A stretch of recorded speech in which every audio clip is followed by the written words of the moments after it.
은혜로운 찬송 감사합니다. 우리 옆에 있는 성도님과 사랑 인사합니다. 샬롬 샬롬. 네, 감사합니다. 추석 국군의 날 개천절 1년의 연휴가 바람처럼 지나갑니다.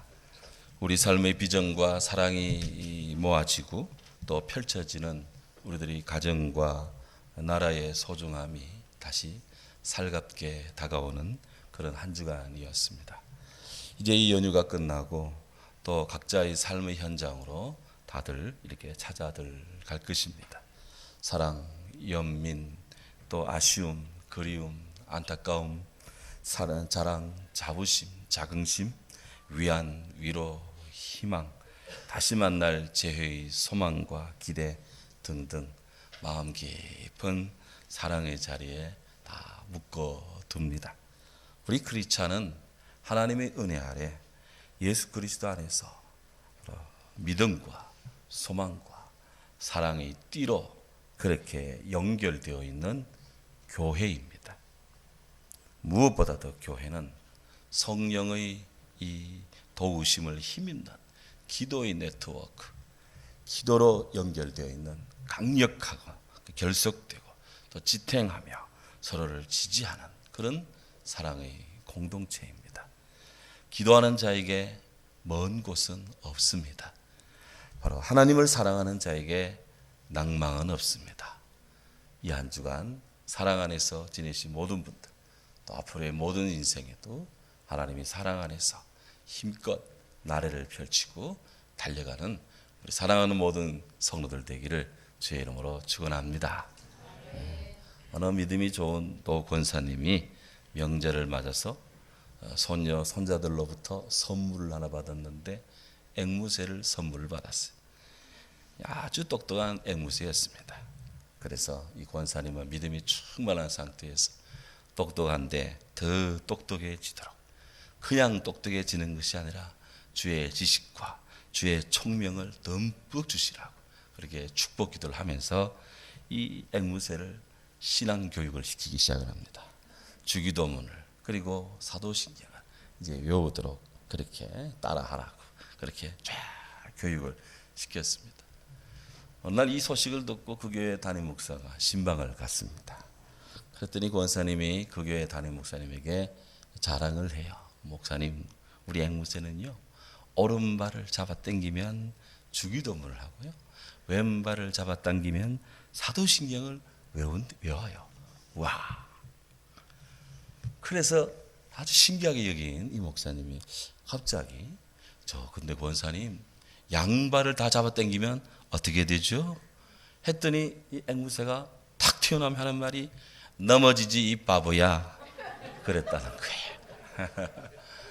제가 지난주 교회 주보에도 실었고 어제 CBS 방송할 때도 이 대목을 제가 인용을 했습니다. 믿음의 신앙 고백과 믿음의 기도를 지지하는 두 다리를 확 잡아당기면 그냥 넘어지고 만다는 이 앵무새의 직설은 그냥 웃을 일만은 아닙니다. 이 험난한 세상을 우리가 살아가는데 우리 성도들이 진실로 진정으로 살며 사랑하며 배우며 일하며 전진하며 그렇게 행복한 삶을 살도록 하는 중심축 그리고 엔진이 되는 것이 바로 믿음과 기도다 라는 거예요. 우리 삶에 이 믿음이, 이 기도가 바로 넘어지고 빼버리고 자빠지고 하면은 우리가 어떻게 살 수 있겠습니까? 그러기에 사도는 늘 말씀합니다. 앵무새의 코칭대로 더 굳센 믿음으로 성령 안에서 믿음의 기도와 간구에 힘쓰라 그랬습니다. 연휴를 끝내고 다시 일상으로 돌아가는 우리 성도님들에게 믿음이 주 안에서의 간구가 더 풍성해지고 강력해지고 힘을 쓰는 그런 성도로 우리 모두 자리하기를 주님 이름으로 축복합니다. 지난주 이어서 예수님께서 계속해서 기도의 가르침을 주고 있습니다. 우리 기도에 대한 우리 예수님의 가르침은 아주 분명하고 명료합니다. 마태복음 6장 5절 6절 우리 지난주를 묵상했습니다. 너희는 기도할 때 외식하는 자들 같이 그렇게 사람에게 보이려고 기도하지 마라. 그들은 자기 상을 이미 받았다. 너는 기도할 때 골방에 들어가 내 문을 닫고 은밀한 중에 계신 내 아버지께 기도하라. 은밀한 중에 보시는 너희 아버지께서 너의 기도를 다 보고 계신다. 갚아주신다. 그랬습니다.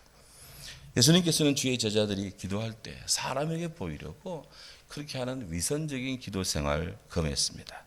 대신 골방에 들어가서 문을 닫고 그렇게 하나 앞에 기도할 것을 촉구합니다.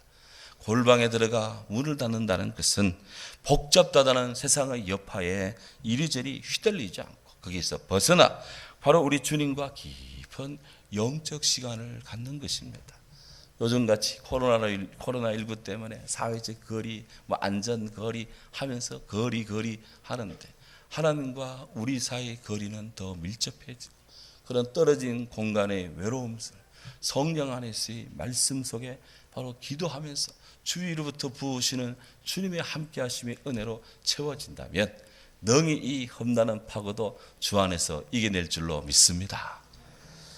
이어 주님은 말씀하셨습니다. 마태복음 6장 7절 8절 또 기도할 때 이방인같이 중언부언하지 마라. 저들은 말을 많이 하여 하나님이 들을 줄 아는데 아니다. 그들을 본받지 마라. 너희가 구하기 전에 있어야 할 것을 우리 아버지 하나님은 다 아신다. 그랬습니다. 예수님께서는 하나님 앞에 기도할 때 일반 이방인들처럼 비기독교인들처럼 중언부언하지 말 것을 촉구했습니다. 중언부언이라는 것은 잡다할 정도로 말을 길게 끌거나 아무 의미 없는 말을 거듭 반복하고 또 반복하고 마치 그냥 알코올에 충만한 사람들이 한 말 또 하고 한 말 또 하고 하는 것과 같은 것입니다. 지금 예수님께서 이 말씀을 전하고 있는 곳은 갈릴리 지역입니다. 갈릴리 바다 옆에 가면 주님이 이 산상수훈을 했다고 전해지는 그런 언덕이 있고 거기에 교회가 세워져 있는 걸 볼 수가 있어요. 그 갈릴리 지역은 상당히 다양한 인종이 섞여 사는 그런 지역입니다. 그야말로 다문화 지역입니다. 순수 유대 문화만 있는 것이 아니라 곳곳에 로마 문화도 그리스 문화도 페르시아 문화도 아랍 문화도 들어와 있는 그런 지역입니다. 그러니까 그곳에 사는 유대인들 또한 그런 문화적인 충격, 문화적인 영향을 받는 것은 당연하겠죠. 당시 고대 근동의 이 다양한 지역의 이방인들 그런 세속 종교에도 그들 나름의 제사상들, 사제들이 있었습니다. 그들은 이상한 주문 같은 것을 막 그렇게 외우는 것이었는데 그것들을 무한 반복을 합니다. 그렇게 해서 그들이 섬기는 신을 질리게 해서 귀찮아서라도 빨리 저 사람의 기도를 들어줘야지 해가지고 응답받는 그런 형태의 주술적 기도문이 유행을 했습니다. 이걸 옆에서 들으면 그야말로 중언부언하는 형태였어요. 예수님은 그런 자들의 기도 같은 그런 형태의 반복적 기도를 주님이 원하지 않으신 거예요. 솔로몬이 죽고 난 다음 사후에 이스라엘 나라가 둘로 나누어졌습니다. 유다와 이스라엘, 남쪽에는 유다, 북이스라엘 이렇게 나라가 남북적으로 나누어졌는데 남유다의 왕들은 미흡한 점이 많았습니다만 그래도 하나님 말씀 안에 살려고 폼이라도 재고 그렇게 하는 흉내라도 내고자 했습니다. 그에 반해서 이 북이스라엘 쪽은요 정반대였습니다. 이들은 노골적으로 하나님 신앙에 대해 반대했습니다. 특별히 그 중에서도 이스라엘의 아합이라는 북이스라엘의 아합이라는 왕이 있었는데 성경에 따르면 그는 그 이전의 왕들보다도 여호와 보시기에 악을 행하였다. 왕 자체가 악 그 자체였습니다. 그는 여로보암의 죄를 따라 행하기를 가볍게 여겼다. 여로보암은 이스라엘 나라 둘로 쪼갤 때 그때 이 솔로몬의 아들 로보암의 반역을 일으킨 반역도입니다. 그가 이스라엘 백성들이 하나님 앞에 예배드리는 것을 막기 위해서 북쪽 이스라엘 단 지역에다가 그들이 이 바알 종교를 그렇게 세우는 단을 세우고 그렇게 비이스라엘 반이스라엘적 반하나님적인 신앙을 구축한 사람이 여로보암입니다. 북이스라엘의 왕들이 다 이 여로보암의 길을 갔다는 것은 하나님께 비신앙적 반신앙적인 비성경적인 신앙생활을 했다는 거예요. 분이 아닙니다. 이 아합은 시돈에 오늘날 레바논에 있는 그 시돈 나라의 공주 이세벨을 왕비로 받아들였습니다. 이세벨도 보통 여인이 아니었습니다. 그녀는 바알을 섬기는 데 앞장을 섰습니다. 왕궁에 그를 위한 예배 처소를 마련하고 사마리아 지역에 이 바알을 위한 신전도 세웠습니다. 한마디로 북이스라엘 어느 왕보다도 이 아합은 하나님을 노하게 했습니다. 노골적으로 하나님을 반대했습니다. 선지자들에게 핍박을 가합니다. 하나님께서는 이런 아합의 배도와 학정과 무능한 이 국정 운영에 대해서 진노하십니다. 그래서 엘리야 선지자에게 하늘의 비밀을 알려줍니다. 내가 이 땅에 비를 내리지 않겠다. 이 소식을 엘리야 선지자가 아합 왕에게 가서 앞으로 하나님께서 내게 말씀하셨는데 별도의 제 말이 없으면 수년 동안 이 땅에 비가 오지 않을 거요. 그러면서 엘리야 선지자의 말대로 3년 6개월 그 땅에 비가 오지 않습니다. 여러분 말이 3년 6개월이지 3년 6개월 동안 북이스라엘 지역에 비가 오지 않는다 생각해 보세요. 이건 죽을 맛입니다. 살 수가 없습니다. 당연히 아합은 엘리야 선지자를 향하여서 이스라엘을 괴롭게 한다고 그렇게 공격을 하며 뭇 이스라엘의 백성들의 여론을 선동하면서 엘리야를 탄압해야 된다고 그렇게 막 선동질을 했습니다. 두 사람 사이에 첨예한 영적 대립이 있습니다. 그때 엘리야가 말합니다. 시간이 지난 다음 제가 이스라엘을 괴롭힌 것이 아닙니다. 당신과 당신의 아버지의 집이 이 땅을 괴롭게 했습니다. 이런 하나님의 명령을 버렸고 당신이 바알들을 따랐기 때문입니다. 엘리야 선지자는 아합 왕에게 누가 참 하나님인지 우리 한번 대결을 해봅시다. 아합도 좋다 그랬습니다. 이스라엘 모든 사람들이 갈멜산 산정으로 초대가 되었습니다. 세계의 영적 대결이 펼쳐집니다. 누가 이길까요? 바알 선지자는 450명이 동원됩니다. 그리고 아세라 선지자도 400명이 동원되었습니다. 더 850명. 이에 맞서는 하나님의 사람은 엘리야 단 한 명이었습니다. 소위 850대 1. 전쟁의 법칙을 능가하는 그런 비율입니다. 엘리야 선지자는 바알 선지자 팀에게 당신의 신에게 먼저 구하라고 그렇게 우선권을 줬습니다. 바알 선지자 팀은 아침부터 저녁 소재 오후 3시가 될 때까지 그들은 바알이여 우리에게 응답하소서 바알이여 우리에게 응답하소서 그들은 그렇게 반복해서 큰 소리를 지르며 제단 주위를 돌며 춤을 추며 그렇게 소리를 지르고 나중에는 이 바알이 이 주무시는 것 같으니까 막 채찍으로 자기 몸을 때리고 칼로 자기 몸을 베고 창으로 자기 몸을 찌르고 그렇게 학대하면서 신의 자비를 구합니다. 그들은 계속해서 바알이여 우리를 축복하시라고 우리를 응답하시라고 그들은 말을 많이 해야 될 줄 알고 같은 문장을 무한 반복하면서 바알의 응답을 구했습니다만은 바알은 답을 하지 않습니다. 드디어 이윽고 엘리야 차례가 되었어요. 엘리야는 이스라엘 백성들로 하여금 가까이 오라 했습니다. 지근거리로 다 초청을 했습니다. 그리고는 무너진 갈멜산의 제단을 다시 복구합니다. 야곱의 12아들을 상징하는 12돌을 취해서 돌들을 딱 정비해서 산 위에 제단을 만들고 그 제단을 돌아가면서 주위에 곡식 종자 2세야 분량으로 15리터 정도 되는 곡식을 뿌릴 수 있는 도랑을 이렇게 팝니다. 그리고는 그 위에 나무를 잘라서 놓고 송아지를 잡아서 각을 떠서 물을 잘라내고 가죽을 벗기고 좋은 살코기만 딱 고려서 그 위에 차곡차곡 쌓아 놓습니다. 보입니까? 물 4통에 드는 물을 떠가지고 그 위에다가 물을 3차례 물을 갖다가 산 밑에서 산 위로 물을 뜨다가 부었습니다. 그러니 제단이 나무가 푹 찼습니다. 도랑에까지 제단 주위에 도랑에까지 물이 꽉 차서 흘렀다 그랬습니다. 일반적으로 성냥으로 불 붙이기도 어려운 그런 상황입니다. 그때 엘리야가 하나님 앞에 기도합니다. 열왕기상 18장 36절 이하에 엘리야가 하나님 앞에 나가 기도합니다. 아브라함과 이삭과 야곱의 하나님, 주께서 이스라엘 중에서 하나님이신 것과 내가 주의 종인 것과 내가 주의 말씀대로 이 모든 일을 행한다는 것을 하나님 오늘 알게 하옵소서. 여호와여 내게 응답하옵소서. 내게 응답하옵소서. 이 백성에게 주 여호와는 하나님이신 것과 주 여호와는 그들의 마음을 되돌리시는 그런 자비의 하나님이심을 알게 하옵소서. 요 기도가 몇 분 되겠습니까? 요 기도를 이렇게 드렸더니 18장 38절 위에서 불이 내려왔어.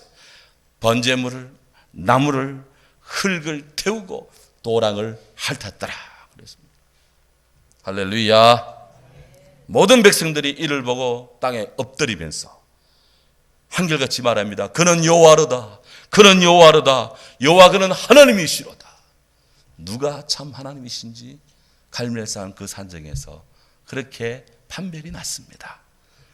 이 모든 사실을 보며 하나님이 여호와 하나님이심을 안 이스라엘 백성들은 너나 할 것 없이 모두가 다 바알 선지자 450명을 끌고 갈멜산 밑에 있는 기손 시내가로 끌고 가서 그들을 다 척결을 했습니다. 하나님의 의가 그렇게 세워졌습니다. 참 기도의 능력이라는 것은 아침부터 저녁까지 기도하는 이런 바알 선지자들의 이런 모습이 아니라 말이 많음이 아니라 전적으로 그 믿음에 응답하시는 하나님의 은총과 능력 속에 있다 이것입니다. 그래서 예수님께서는 기도를 가르치면서 중언부언하지 마라. 저 이방인들처럼 그렇게 말하지 마라. 그렇게 장황하고 그렇게 덮여져 있는 그런 기도를 주님이 거부합니다. 그렇다고 해서 우리가 언제나 기도를 짧게 해야 되느냐? 그것도 아니에요. 예수님께서 제자를 선택하실 때 기도하시러 산에 가십니다. 가셔서는 밤이 맞도록, 옛날 성경에는, 개혁 성경에는 밤이 맞도록 기도하시고, 새롭게 번역된 개혁 개정 성경에는 밤이 새도록 하나님 앞에 기도하셨다 그랬습니다. 때로는 하나님 저기 저 사람 자동차 사고 나는 현장을 보고 주여 저 사람 이렇게 한마디 말로 기도할 때가 있습니다. 이를 화살 기도라 합니다. 이렇게 주여 저 백성을, 하나님 저 권사님을, 주여 저 집사님을, 하나님 저 사랑하는 저분을 이렇게 살펴주세요 라고 한마디 말에 주께서 역사할 때가 있어요. 때로는 밤이 맞도록 밤새도록 일성을 두고 기도할 때도 있습니다. 어쨌든 중요한 사실, 우리 주님은 응답이십니다. 우리 주님은 대답이십니다. 마태복음 6장 8절에 너희가 구하기 전에 있어야 할 것을 너희 하나님 여호와께서 아시느니라 그랬습니다. 하나님이 우리가 기도하기 전에 이미 알고 계신다고 말씀했어요. 전신시설, 이 무선, 우리가 전보하는 전신시설, 이것이 처음 도입될 때입니다. 전선주에 전선이 연결되고 자 그렇게 하는 동네 사람들이 다 나와서 구경을 합니다. 그때 그걸 공사하는 공사 감독관이 아주 대견한 듯이 참 신기하죠. 예, 저 전선을 타고요 200마일 360km 떨어져 있는 곳에 이분이 1시간 내에 전보를 받고 응답을 하게 되는 거예요. 와, 그렇게 막 자랑을 합니다. 근데 이 동네 할아버지가 무심한 듯이 뭐 그것이 그렇게 대단한 것이라고 그렇게 이 얘기를 하더래요. 아 그래요? 이 전선보다 더 빠른 거 아세요? 그렇게 했더니 할아버지가 성경 이사야에서 보면 일찍이 우리가 전문을 보내기도 전에 이 회신을 받는다는 것이 있는데 그거 아시오? 성경에 그런 게 어디 있어요? 이사야 65장 24절에 그들이 부르기 전에 내가 응답하겠고 그들이 말을 마치기 전에 내가 들으리라. 믿습니까? 우리가 주여 이것 생각으로 말로 기도하기 전에 하나님 이미 듣고 응답을 하시고 주여 믿습니다. 응답하옵소서. 주 예수 그리스도 이름으로 기도합니다 라고 아멘하며 기도하기 끝나기 전에 이미 하나님이 들어주시고 응답한다는 겁니다. 다니엘서에 보면 하나님의 사람 다니엘이 아직 기도하고 있는데 하나님의 천사 가브리엘이 다니엘의 기도를 받고 하나님의 응답을 받아서 가브리엘이 다니엘에게 기도 응답을 하기 위해서 쫓아내려오고 날라내려오고 있다고 다니엘서 9장 20절 이하에 나오고 있습니다. 이거는 사랑하는 성도님들, 저와 우리가 하나님의 믿음을 가지고 주 앞에 서서 강력하게 순진한 마음으로 주를 앙망할 때 우리 주님은 외면하지 않으시고, 우리 주님은 고개 돌리지 않으시고, 우리 주님은 모른다 하지 않으시고, 멀어져라 떨어져라 그렇게 말하지 않으시고 가까이 해주시며 들어주시며 응답하시며 그렇게 역사하신다고 오늘 성경이 약속하고 있습니다. 우리는 주께서 설정해 놓으신 이 특급 통신망을 자주 활용해야 될 줄로 믿습니다. 더문더문하지 마세요. 연례 행사를 하지 마십시오. 자주 활용해야 될 것이에요. 이거는 광케일보다 더 빠른 광케일입니다. 이 기도는 암만 해도 돈 안 들어요. 이거는. 그래서 자, 이렇게 기도할 때 성도가 지켜야 될 중요한 기도 지침을 알려주신 예수님께서 이제 우리 기도의 영원한 모범이 되는, 영원한 기도의 샘플이 되고 기도의 표준이 되는 주기도문, The Lord's Prayer, 우리 주님이 가르치신 기도를 우리들에게 가르쳐 주십니다. 너희는 이렇게 기도하라. 기도하라 라는 말입니다. 너희는 이렇게 기도하라. 이 기도하라는 말이 그리스어로, 헬라어로 발음을 잘해야 되는데 프로슈케스테라는 말입니다. 이 프로슈케스테라는 말은 문법으로 따지면 2인칭 복수 현재 명령형입니다. 너는 이렇게 계속 기도해라 이것입니다. 기도를 단회적으로 일회적으로 한번 딱 하고 마는 것이 아니라 계속해서 이렇게 기도해라. 명령으로 지금 언제 현재형으로 계속해서 기도하라 그랬습니다.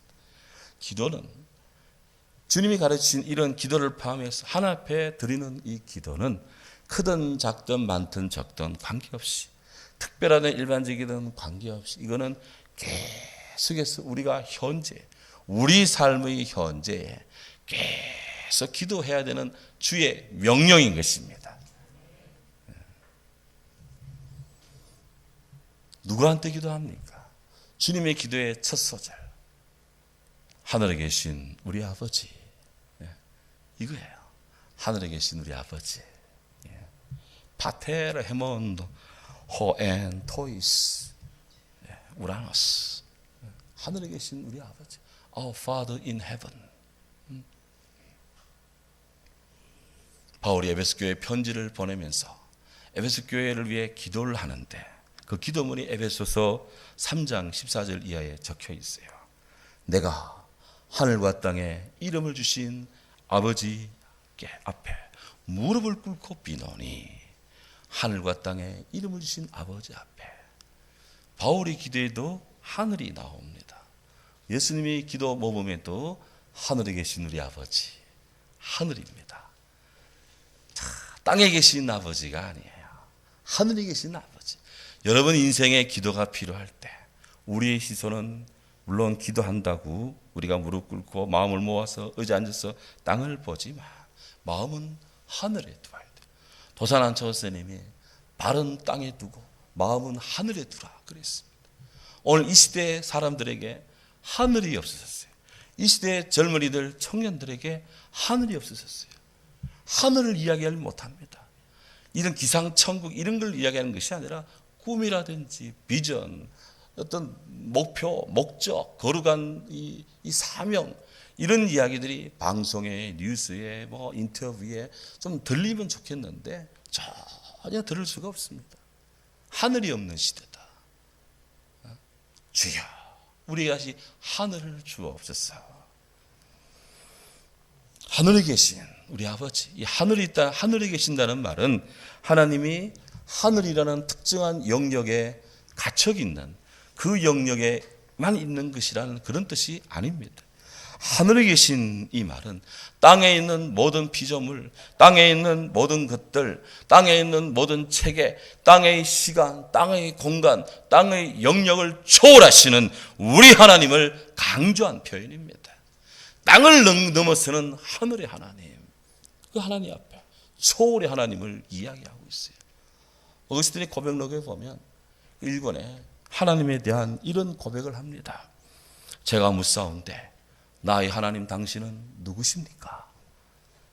주님 아니고 누구십니까? 주님의 누가 하나님이십니까? 예. 그러면서 주님이신 하나님을 이렇게 설명을 합니다. 당신은 지극히 높으시고 당신은 선하시며 당신은 무궁하시며 아멘.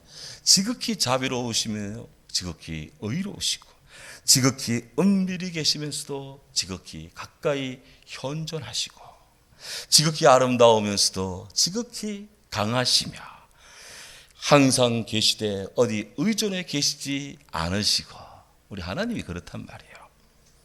스스로는 변화하지 않으시되 모든 것을 변화시키시며 새롭게 되거나 옛것으로 돌아가지 않으시되 모든 것을 새롭게 하십니다. 그러나 당신은 교만한 자들을 노쇠하게 하시니 그들은 이것을 알지 못합니다.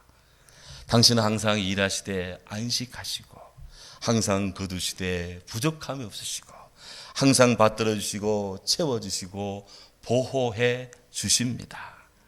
당신 항상 창조해 주시고 보존해 주시고 완성케 하십니다. 당신은 부족한 것이 없으시나 찾으시고 사랑을 하시되 흥분하지 않으시고 질투를 하시나 안정하시고 뉘우치시나 괴로워하지는 않으시고 성을 내시되 평정하십니다. 당신은 인생에게 빚진 것이 하나도 없으시나 마치 빚진 것처럼 그들에게 갚아주십니다. 또한 당신에게 빚을 진다 해도 그것 때문에 당신이 손해보는 것은 하나도 없습니다. 오 나의 생명 나의 즐거움 되신 나의 하나님, 내가 지금 무엇을 말했습니까? 인간이 당신에 대해 무엇을 말할 수 있습니까? 당신을 찬양할 때 침묵을 지키는 자들에게는 화가 있을 것입니다. 당신을 찬양함에 있어서는 말을 많이 하는 것도 실상 벙어리와 같습니다. 정말 위대한 고백입니다. 위대한 고백. 이 놀라운 성도의 고백이 되고 찬양이 되시는 우리 하나님. 하나님은 하늘에 계시는 우리 하나님이신데 사도 바울께서 로마서 8장 15절에 하나님의 성령으로 우리를 주의 자녀로 주의 양자로 삼아주셔서 우리에게 아바 아버지, 아바 아버지, 아빠 하나님이 되신다고 사도 바울이 로마서 8장 15절에 소개하고 증거하고 있습니다. 사랑하는 여러분, 우리 하나님은 자녀들이 아버지를 부르고 아빠라고 할 때 그 아빠 하나님이십니다. 아빠 하나님은 우리를 사랑하십니다. 아빠 하나님은 독생자 예수 그리스도를 십자가에 내어 주기까지 저와 여러분들을 사랑하십니다. 아빠 하나님은 성도들의 기도를 들어주십니다. 아빠 하나님은 성령으로 우리와 동행해 주십니다. 아빠 하나님은 하나님의 넓고 크고 높고 깊은 사랑으로 우리를 초대하십니다. 우리 이 사랑 안에서 우리 넉넉히 살며 이깁니다. 사도 바울이 에베소 3장 14절 19절에서 이런 귀한 기도문으로 성도들의 신앙을 고양합니다. 이러므로 내가 하늘과 땅에 있는 각 족속에게 이름을 주신 아버지 하나님께 기도하나니 무릎을 꿇고 비노니 그의 영광의 풍성함을 따라 그의 성령의 능력으로 말미암아 너희 속사람을 당근하게 하옵시고 믿음으로 말미암아 그리스도께서 너희 마음에 계시게 하옵시고 너희가 사랑 가운데서 뿌리가 박히고 터가 굳어져서 능히 모든 성도와 함께 넘치는 그리스도의 사랑을 알고 그 너비와 길이와 높이와 깊이가 어떠함을 깨달아 하나님의 충만하심으로 여러분들에게 충만하시기를 원합니다. 이 바울이 에베소 교회를 위한 기도예요. 저는 이 바울의 에베소 교회를 위한 이 기도가 오늘 이 시대 온 세계를 위한 기도예요. 우리 사랑하는 안동 우리 성결교회 당신의 사랑하는 백성들, 이 어려운 시대에 사는 우리 백성들에게 주는 주의 사도의 기도의 이 말씀인 줄로 믿습니다. 하나님께 기도하는 성도, 하늘에 계신 아버지께, 아빠 하나님께 기도하는 성도, 어찌 그 자녀를 부모로서 잊을 수 있겠습니까? 어찌 부모로서 아빠하고 전화하고 아빠하고 찾아오고 아빠하고 엄마하고 찾아오는 그 사랑하는 자녀를 정상이라면 모른 채 할 수 있겠습니까? 하나님이 그런 마음으로 사랑하는 성도들의 오늘의 기도를 받으시는 줄로 믿습니다. 이 긴 연휴가 끝나고 이제 10월의 첫 주일 맞이하면서 10월달 아름다운 가을철을 사는데 이 달도, 이 10월도, 가을도 우리들의 남은 여생에 바로 기도로 승리하는 모든 분 되시기를 주의 이름으로 축원합니다. 아멘. 사랑하는